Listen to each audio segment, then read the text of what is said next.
casting. She just looked like a person who'd work at a paper company for 25 years. Once they had a green light from NBC, Greg Daniels and Ben Silverman had the difficult task of assembling a cast that could live up to the UK originals and somehow stand on their own. Alison Jones, a veteran casting director responsible for everything from Freaks and Geeks to Arrested Development, Veep, and Curb Your Enthusiasm, was their first pick to lead the process. Greg Daniels. I was very interested in working with her after Freaks and Geeks because I thought that was the best cast TV show I'd seen in years. John Krasinski, Jim Halpert, seasons 1 through 9.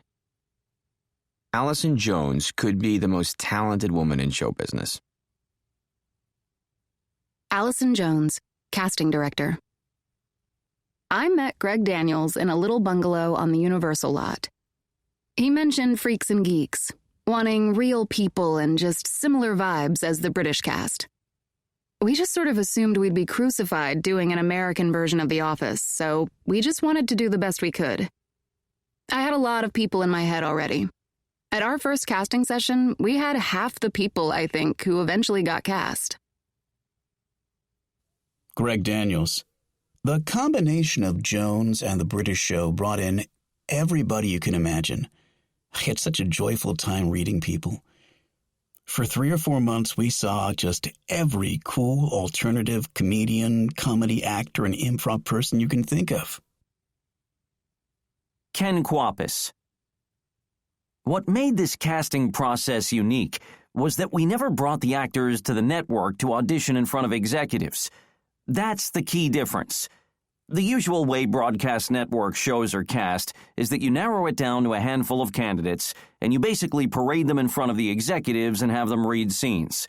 Sometimes in a small room full of executives who are sometimes watching, sometimes checking their devices. Alison Jones. Reading in front of network executives is torture for everybody, including the poor actors. This is the first time we ever did it like this.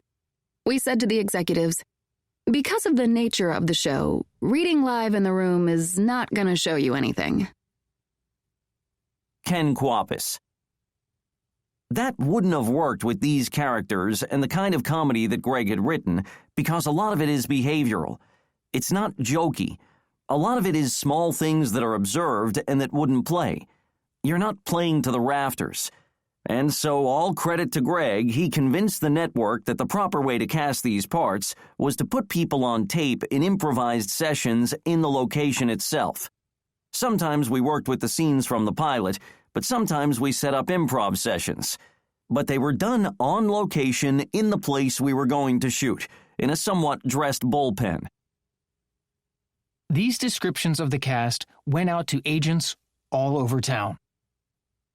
Storyline. The Office, an American Workplace, is based on the BBC show The Office. The American show is aiming to capture the humor and poignancy of the original. It is a single-camera mock documentary that portrays, in a realistic style, some ordinary American office workers trapped in a confined space with their immature, inappropriate, bizarre, or deluded coworkers, and one horribly overconfident supervisor. Michael Scott, 34 to 44. Michael Scott is the manager of The Office and the boastful, unreliable narrator of the documentary. He is a legend in his own mind, who thinks he is a comic genius, fountain of business wisdom, and his employees' cool friend. He believes in his version of reality with sincere enthusiasm of a 9-year-old child thinking he can do karate. However, the documentary reveals the truth. He is a buffoon, a pathetic, mid-level bureaucrat overdue for a midlife crisis, whom decent people pity as a sad little man when his inappropriate behavior hasn't appalled them into silence. Horribly overconfident, he is a train wreck of bad leadership characteristics, only redeemed by his childish enthusiasm. Despite continual proofs that he's an ass, he clings shamelessly to his deluded self-image, like a shipwreck survivor clinging to a scrap of wood.